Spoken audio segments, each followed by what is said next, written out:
Sveiki! Džiaugiamės, kad pasirinkote Karaliaus Mindaugo profesinio mokymo centrą. Norime Jūs pakviesti susipažinti su gyvūno prižiūrėta mokymo programa.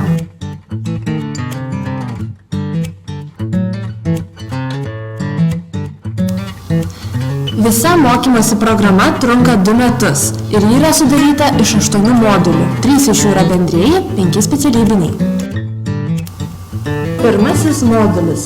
Jo metu mokiniai supažindinami su įstaigos tvarkomis, taisyklėmis, nuostatomis, pristatomi mokymosi įstaigų padaliniai, pastatai, praktinio mokymo vietos. Antrojo modulio tikslas suteikti bendrųjų žinių, reikalingų informacijai rinkti ir pristatyti. Šiame modulyje mokinsitės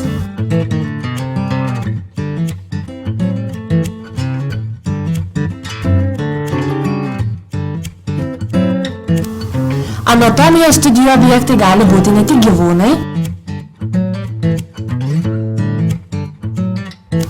galime tik spėti, kad žmonės su gyvūno organizmo sandara susipažino labai senai. Viena iš laukiamiausių paskaitų tai šunų auginimas.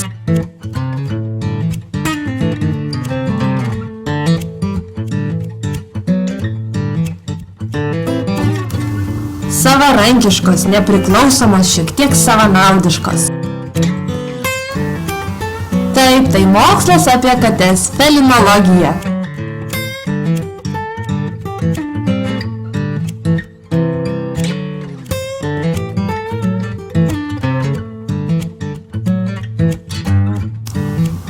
Studijuodami veterinarijos pagrindus jūs suprasite, kokia yra svarbi šunų, kačių savalaikė veterinarinė profilaktika.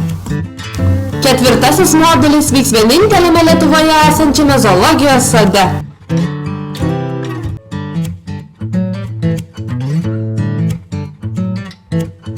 Nagrinėsime gyvūnų teises, studijuosime įstatyminius aktus. Sužinosite egzotinių gyvūnų jaukinimo metodus ir tikslus.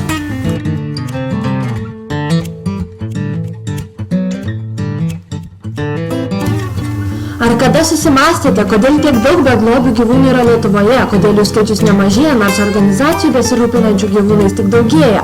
Visą tai aiškinsimės šiame modulyje.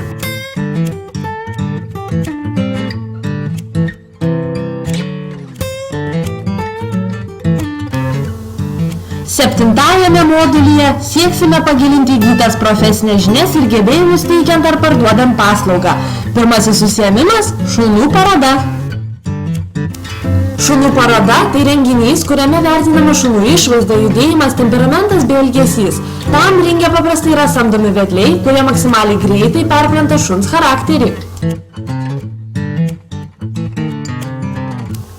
Šunų agility – tai judrus sportas, kuriame be galo svarbius tikslus ir greitas šuns nukreipimas per įvairias kliūtis.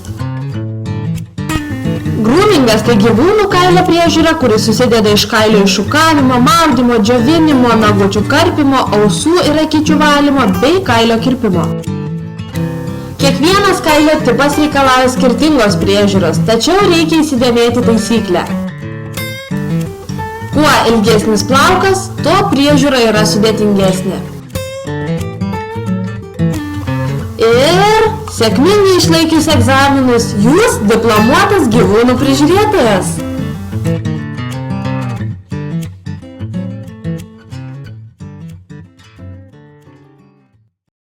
Created using Powtoon.